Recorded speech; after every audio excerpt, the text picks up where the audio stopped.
bonjour à tous. Je vais être obligé de bouger un petit peu. Moi, j'arrive pas à parler assis. Alors, je vais vous parler des pesticides et en particulier du goût des pesticides dans le vin que l'on étudie depuis maintenant près de 3 ans avec mon collègue et ami, le professeur Serralini, qui est ici dans la salle. Les pesticides, c'est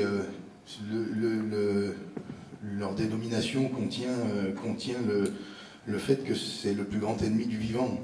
Le suffixe cide signifie qui tue, donc qui tue la vie. Et qui tue la vie en particulier dans un des produits les plus vivants qu'on puisse consommer, comme beaucoup de produits de notre alimentation, mais le vin est un produit qui est particulièrement vivant dans ce sens où il va continuer à évoluer si on le laisse tranquille et si on le fabrique de façon correcte. Alors il y a quelques années, on a vu tout un tas d'études sur la présence de pesticides, de résidus de pesticides dans le vin, qui avaient été menées par différentes associations, dont Génération Future, à mon avis, qui avait fait la plus complète, qui nous montrait que tous les vins du monde contenaient des résidus de pesticides dans des quantités relativement importantes. Moi, en tant que cuisinier, je me suis posé une question toute simple et je l'ai posée à mon ami scientifique, qui était de savoir si cet ingrédient, puisqu'il est présent à l'état résiduel, mais dans la grande majorité des vins, si cet ingrédient avait du goût. Parce qu'un cuisinier, quand il utilise un ingrédient, il va tout de suite se poser la question de savoir si ça va influencer le produit fini, si ça va influencer le goût final. Si je mets une pincée de piment d'Espelette dans un plat, je vais me demander ce que ça va provoquer d'abord chez moi et puis chez vous comme réaction, chez les gens qui vont le manger. Donc la démarche a été très simple, c'était de se poser la même question. Après, ça a donné lieu à quelque chose qui paraît fou à la plupart des gens, qui a été de goûter les pesticides effectivement et de savoir si on pouvait les reconnaître, les détecter et les déceler dans le vin. Donc on a mis au point une expérience qu'on a reproduite pendant plusieurs années, qu'on a appelé un test de primo-détection, parce que pour reconnaître un goût, il faut le connaître. On ne peut pas reconnaître quelque chose qu'on ne connaît pas. Si on n'a pas de vision et d'image de ce que peut être le goût d'un aliment, on ne risque pas de le retrouver ni de le reconnaître. Or, personne n'avait de référentiel sur le goût ou l'absence de goût, effectivement, des pesticides.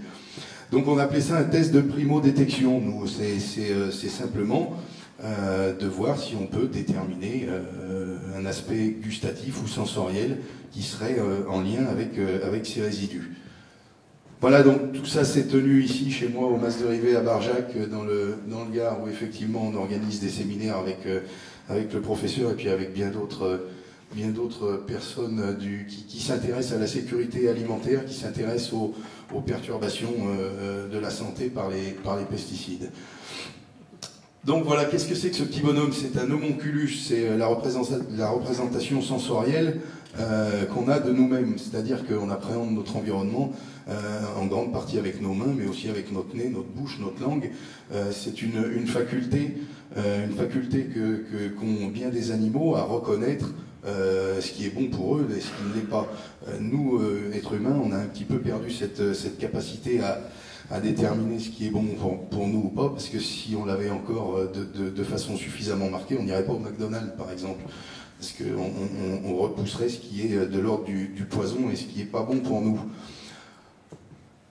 On a fait cette expérience avec bien des cuisiniers, parce que le problème de ces pesticides, au-delà des soucis de santé qui vont provoquer, hein, bien sûr, on s'est intéressé à ça en grande partie, enfin majoritairement, parce que les effets sur la santé sont maintenant bien clairs et bien déterminés. Mais donc on a essayé d'aborder la question par autre chose pour attirer l'attention notamment des grands cuisiniers, parce que la perturbation des pesticides va nous empêcher nos facultés de détection après. Ça va nous bloquer la bouche, ça va nous bloquer les papilles, et ça c'est une catastrophe pour les chefs qui s'intéressent de près à mettre en valeur des arômes très subtils dans leur cuisine, comme peut le faire Marc Vera, et qui a fait cette expérience avec nous. Voilà, Régis Marcon aussi, mon mentor, nous a suivis là-dedans, et ils ont été tous très surpris de pouvoir caractériser en effet des goûts de pesticides dans les vins. Donc pourquoi on s'est intéressé au vin? Parce que c'est un produit tout à fait symbolique qui fait partie de toutes les civilisations. On consomme du vin depuis près de 9000 ans. C'est un produit de la fermentation, donc extrêmement vivant, qui nécessite des levures, qui nécessite des bactéries ensuite qui prennent le relais, et qui donc est en perpétuelle évolution. Et il se trouve que la vigne est une des cultures les plus traitées au monde, notamment en France, où on est quand même relativement champion dans l'utilisation des pesticides. Donc on s'est dirigé vers les vins, et on a mis au point un protocole pour essayer de déterminer ce qui allait être modifié par la présence de ces résidus de pesticides. Donc le protocole est assez simple, on a pris les vins de même terroir, même cépage, même année, pour essayer de limiter au maximum les variables. L'un cultivé en conventionnel, l'autre cultivé en bio, et on a tout simplement essayé de les comparer dans un premier temps pour voir où va la préférence des gens. Et puis ensuite on a isolé, en faisant analyser ces deux vins, on a isolé les résidus de pesticides qui pouvaient être présents dedans. Le professeur Serralini s'est procuré ces pesticides, à l'état de poudre, et puis il les a dilués ensuite, tout bêtement, au même taux où on les avait retrouvés dans le vin. Et on les a goûtés dans de l'eau, pour voir si effectivement on pouvait les repérer et les reconnaître. Donc pour vous donner un exemple, le sautolon, qui est un arôme naturel qui est très prisé pour les amateurs de vin jaune, c'est ce qui va donner vraiment sa caractéristique à ces vins du Jura, qui est vraiment très marqué. C'est quelque chose soit qu'on adore, soit qu'on déteste. Il n'y a pas de juste milieu avec ces arômes-là. Donc c'est un arôme naturel qui est présent dans les vins du Jura, qui se dévoile sous un voile de levure. Il se développe uniquement dans deux endroits au monde, c'est là-haut dans le Jura et puis dans la région de Xérès. C'est pas tout à fait le même endroit, mais c'est comme ça. C'est les deux seuls endroits où ces levures sont capables de se développer. Donc le sautolon est présent à des taux qui sont de l'ordre de 120 à 1020 microgrammes par litre. C'est des quantités qui peuvent paraître infimes, mais on les retrouve comme ça, et ils donnent vraiment la typicité du vin à ces taux-là. Or nous, on a retrouvé certains fongicides jusqu'à hauteur de 500 microgrammes par litre. Donc c'est des taux qui sont tout à fait comparables, ce qui fait qu'on peut vraiment considérer ça comme effectivement comme un ingrédient à part entière du vin. J'ai un souci de passage.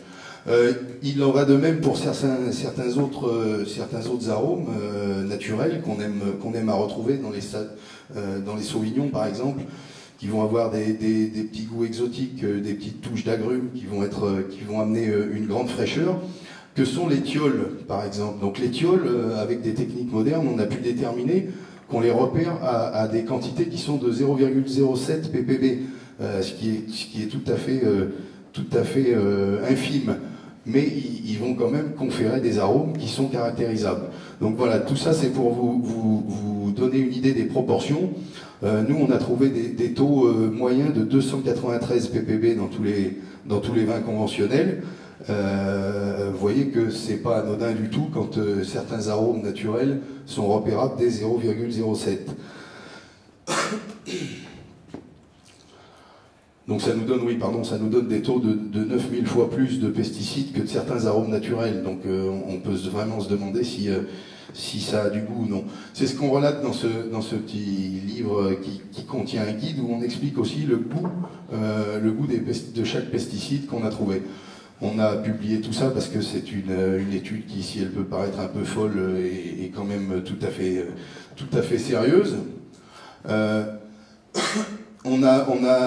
L'étude contient 16 couples, le comparatif de 16 couples, on en a fait analyser maintenant près d'une centaine.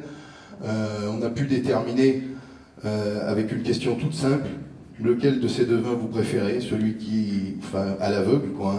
La préférence des gens va très naturellement vers les vins biologiques. nous, on explique ça très facilement. Quand vous verrez la caractéristique de ce que donne le goût des pesticides, ben, on comprend assez facilement que les gens se dirigent plus naturellement vers des vins qui vont être plus vivants et qui vont être exempts des défauts qu'amènent les pesticides.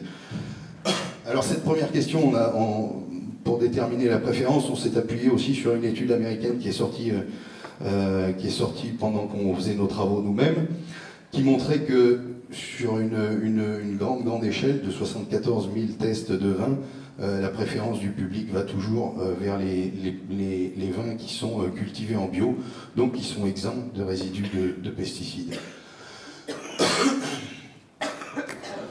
Voilà, comme je vous le disais, on a trouvé des moyennes de 293 ppb, on a retrouvé parfois 1140 ppb, donc microgrammes par litre. Pour vous donner un ordre d'idée, dans l'eau du robinet, on a le droit, les autorités tolèrent 0,1 microgramme par litre de résidus de pesticides. Au-delà de ça, le préfet coupe les vannes et distribue des bouteilles d'eau théoriquement aux populations. C'est la théorie. Hein. Donc voilà, nous on a retrouvé parfois 1140 ppb.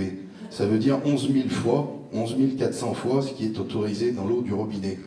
Ça vous donne une idée des quantités et des proportions. C'est absolument énorme et insoutenable, mais il n'y a aucune réglementation là-dessus. Il n'y a pas de législation qui limite les résidus de pesticides. Voilà quelques noms de ce qu'on a trouvé. C'est principalement le folpet qui est connu maintenant depuis l'émission d'Élise Lucet, Cache Investigation, qui est utilisé dans toutes les vignes. C'est assez cyclique, hein. Il y a des modes, certains fongicides marchent bien, les paysans se le disent les uns les autres, et puis tout le monde utilise les mêmes. Mais bien sûr aussi donc c'est principalement des fongicides. C'est quand même intéressant de noter ça, je ne veux pas avoir le temps de le développer, mais mettre des fongicides sur un produit qui, pour fermenter, a besoin de levure, donc de champignons, ça paraît quand même assez débile, à mon sens. Tuer les champignons alors qu'on a besoin de champignons pour faire fermenter le vin, faut quand même avoir un certain manque de logique et de suite dans les idées. Mais c'est comme ça. Donc on arrive à complètement stériliser le milieu, l'environnement, le terroir, ce qu'on appelle le terroir. Le terroir, c'est justement tout ce qui est vivant. C'est non seulement la nature du sol, des roches, mais c'est aussi tout ce qui va faire l'environnement des vignes. C'est les plantes qui vont être autour, c'est les insectes qui vont coloniser ces plantes, transporter les levures d'un végétal à un autre, etc., etc. Et c'est toute cette richesse environnementale, toute cette vie qui va ensuite se retrouver à l'œuvre dans la fermentation et qui va ensuite nous permettre, qui va être précurseur des arômes qu'on va aimer. Les arômes qui vont être développés grâce à la fermentation viennent de ce foisonnement de vie et de cette alchimie qui va se passer dans la bouteille, enfin en tout cas au début dans le chai et puis ensuite dans les bouteilles.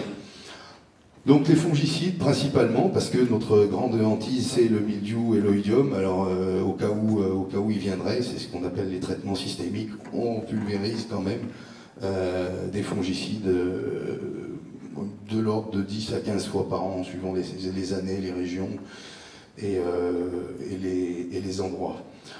On retrouve aussi bien sûr des résidus d'herbicides, parce qu'on aime bien que la nature ait l'air propre. Je ne sais pas si c'est un terme, enfin en tout cas moi le terme ne me convient pas, mais quand on cultive une plante, on aime bien ne voir que cette plante. C'est la caractéristique de notre agriculture maintenant. Donc on trouve bien sûr des résidus de glyphosate en particulier à cause de l'utilisation du Roundup, hein, qui est l'herbicide le plus utilisé au monde. Eh ben oui, le Roundup, on en mange et on en boit tous les jours. C'est vraiment omniprésent dans tous les sols, de toute façon, de nos terroirs, ça c'est sûr. Voilà un peu l'échantillonnage qu'on a pris. Comme vous voyez, 1144 ppb, là c'est en Ardèche, même si l'Ardèche n'est pas tout à fait placée au bon endroit sur la carte, mais c'est en Ardèche, près de chez moi, où on a ces 1144 ppb. Après, on a des taux assez divers, des mélanges assez variés aussi.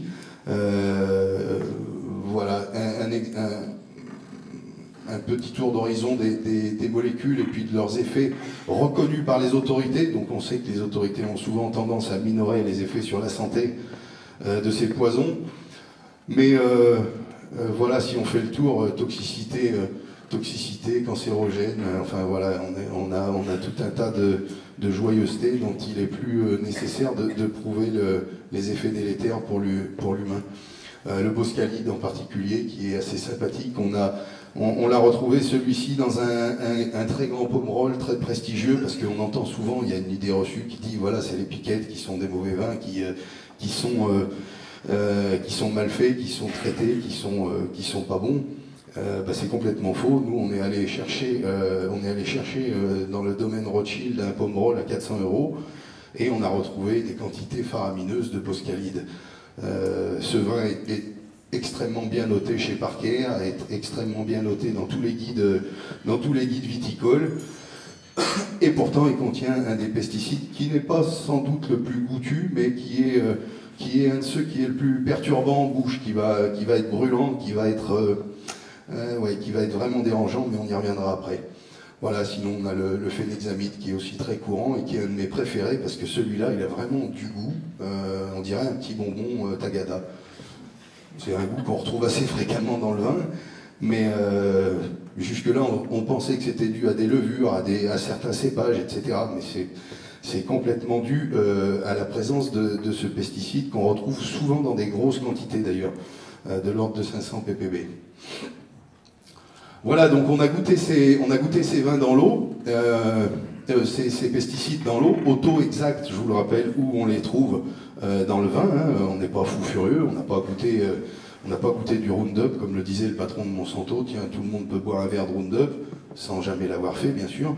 On n'a pas goûté ça comme ça. Nous, on a mis exactement le taux qu'on avait retrouvé dans les échantillons de vin, et on l'a dilué dans l'eau, et on a essayé à l'aveugle de repérer s'il y avait des perturbations, quel allait être le verre qui était, le ou les verres qui allaient être contaminés ou pas.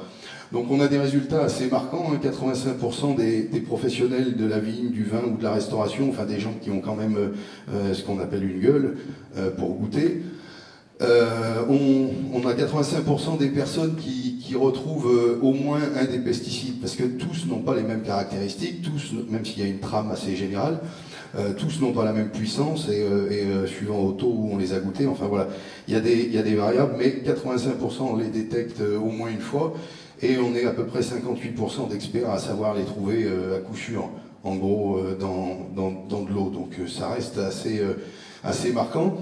Ce qu'il faut savoir, c'est que la plupart des gens qui ont testé n'ont fait ce test qu'une fois. Ils n'avaient pas encore de référentiel, ils n'avaient pas encore d'idée de ce que pouvaient être les perturbations du goût, du goût des sensations, par la présence de ces résidus. Excusez-moi. Voilà un petit tour d'horizon des observations qui ont été faites, que vous retrouvez dans le guide qui se trouve à la fin de notre livre. Donc ça va du carton au chiffon, aux bonbons chimiques, à la vieille barbe de fumeur même pour certains. Bon, ça tout dépend de l'imagination aussi des dégustateurs, mais tous ces goûts ont été caractérisés, tout ça a été dit. Moi j'ai goûté absolument tous ces pesticides. Il y a des choses qui sont très marquantes. Je vous dis, le phénexamide, un goût de bonbon, de fraises artificielles ou de vanille chimique qui relève un peu du chlore aussi, par exemple. C'est assez fréquent. La constante pour le grand public qui est à retenir et qui est la plus facile, c'est l'assèchement de la bouche, l'assèchement des papilles, le blocage des papilles, c'est-à-dire qu'on ne va plus découvrir d'autres arômes après avoir bu ça, et une certaine brûlure, une certaine âpreté, une certaine brûlure, la plupart du temps aussi sont assez notables. Voilà, il y a des choses assez sympathiques et marquantes. On entend parler du glyphosate sans cesse en ce moment.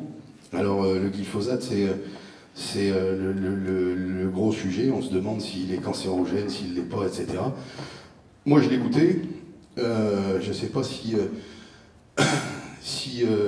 enfin, je pense très sincèrement que c'est une belle saleté.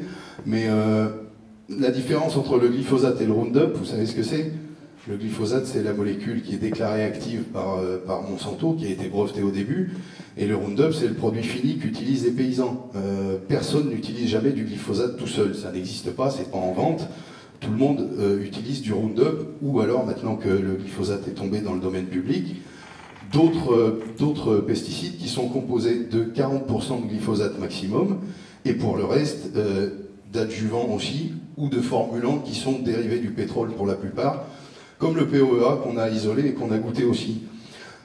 Donc, je ne sais pas si la question du glyphosate est pertinente comme elle est posée, parce que ce qu'il faut tester, c'est le produit fini. Comme ce qui m'intéresse, moi, c'est de savoir la réglementation de ce qu'il y aura dans le produit fini qui arrive sur la table du consommateur.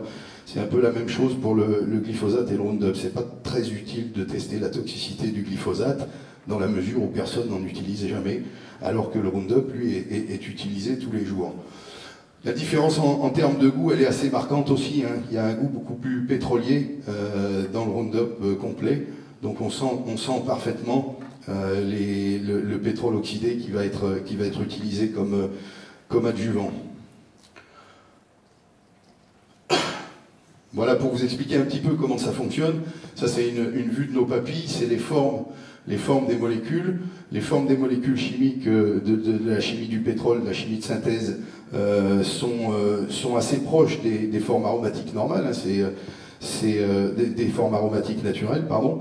C'est normal. Hein. Le pétrole, c'est des arômes de plantes qui ont été fossilisés, compressés, compactés, et ensuite que la chimie de synthèse fait éclater pour obtenir d'autres molécules. Et ça vient se nicher dans nos récepteurs, parce que la proximité de la forme des molécules fait que nos récepteurs sont trompés, leurrés, et parfois après bloqués aussi, coincés. Ça explique le blocage des papilles une fois qu'on s'en est saturé de ces polluants. Vous voyez, la forme du boscalide avec du chlore, et le goût chloré, on va le retrouver effectivement. Le folpet, c'est celui qui est le plus chloré. En termes de goût, ça va ressembler un peu à de la javel brûlante et agressive en bouche. Il a des chlores qui sont un petit peu partout autour. Et tout ça va venir nous bloquer les papilles allègrement. Donc voilà, le problème de ces pesticides, ça paraît assez évident. Comme je vous le disais, tuer la vie dans un produit qui a besoin de la vie pour exister, c'est aberrant, et ça amène après à l'utilisation d'autres techniques. Mais le problème, c'est l'inhibition des arômes naturels dans la plante. Les pesticides empêchent les arômes naturels de se former. En plus, on a affaire à un mode de culture qui laisse pas le temps à la nature, qui laisse pas le temps à la vie de se développer. Donc effectivement, on a moins d'arômes naturels quand on est sur des plantes et des produits traités. C'est valable pour tout, hein, pas uniquement la vigne, mais aussi les tomates. Goûter des tomates industrielles, vous verrez qu'au niveau aromatique, c'est pas très satisfaisant. On a tous cette expérience. Ensuite, leur présence inhibe nos papilles, donc comme je vous l'ai dit, et du coup, on a de la peine à détecter les vrais arômes qui sont là autour. Les pesticides nous empêchent aussi de nous détoxifier. C'est normal, puisque c'est les arômes qui vont nous aider à nous détoxifier, et en l'absence d'arômes, on a de la peine à se détoxifier, en plus de l'intoxication. Donc c'est plus la double peine, là, c'est la quadruple peine, quoi.